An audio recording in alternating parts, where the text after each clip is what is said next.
Joining me now with more is Lauren Fix, founder of Car Coach Reports, a resident expert certainly on the auto space. Lauren, it's great to see you here as we wind down 2024. What does this deal mean for consumers? Well, I don't think you're going to see initial reaction. I had a lot of people contact me thinking I drive a Nissan or I drive a Honda. How is it going to impact my vehicle? No worries. You'll have dealer networks around the country. They'll take care of you. There's resale value. It does not affect the consumer right now. Down the road, what you're going to see is potential partnerships on things like Honda no longer doesn't have a truck other than the Ridgeline. This would give them what we call in our business body on frame. So a real truck like the Armada or the Frontier would offer that opportunity for Honda to expand their line, but it would also offer Nissan the opportunity to expand their line. And if things are really bad at Nissan, because we believe that the Japanese government basically went to Honda and said, you got to save your little sister, this is maybe a Mayday type event. If that's the case, it's also going to try and save the Mitsubishi car side of their business. Could see a merger where a name could go away in order to save the product lines or some of the components. We will see some consolidation when it comes to production and components. Interesting. Now, in terms of makes and models, I'd like to get a better sense, Lauren, as to which models might be sticking around, which ones that consumers might see go away.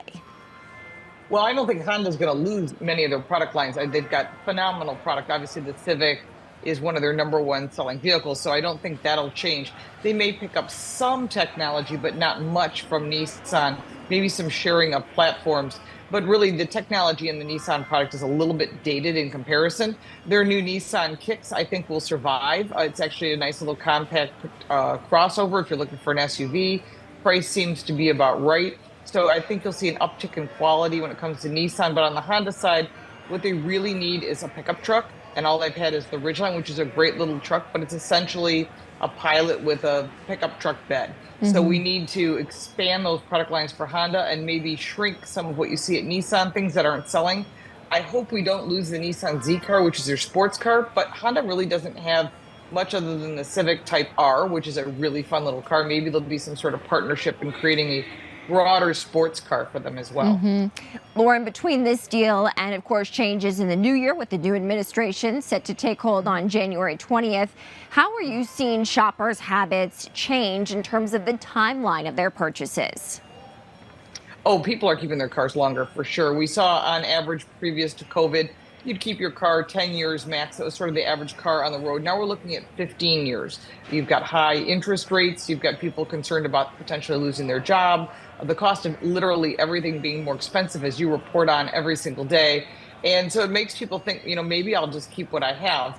And so you're seeing people keeping their cars longer. However, they're not maintaining them as well. And that is really important because it has to do with the safety of your vehicle. So we continue to push the message of please get your tires replaced when they start to get worn. Don't forget the brakes, the check engine light, all those things. So that could help bolster the automotive aftermarkets as well as the service and repair side of things.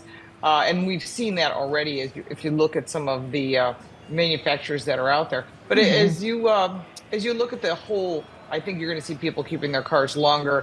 There's a lot of new technology coming out. A lot of it is very expensive, and someone's going to pay that price, and that is us, the consumer. What is that new technology, the new bells and whistles that we can expect in 2025?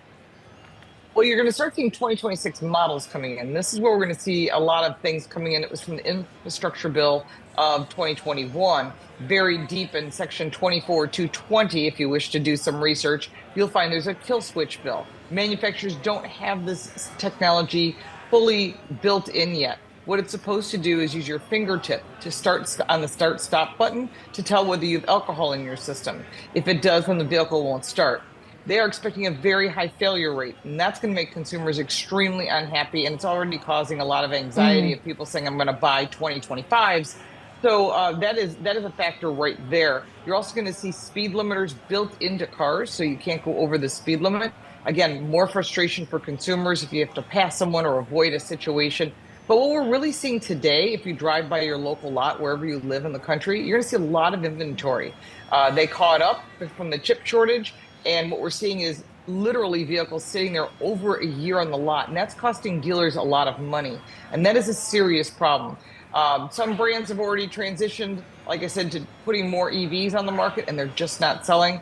Other brands have increased the price of their gasoline-powered vehicles to try to deter you, but the prices have gone up in some cases as high as $20,000, which just means people won't buy new cars and they'll keep what they have. It's a very interesting dynamic going on. It's a constant flux of what the government's mandating manufacturers to do, and the dealers are forced to deal with it. Lauren Fix, founder of Car Coach Reports. Lauren, thank you so much for joining us, especially as we head into the new year.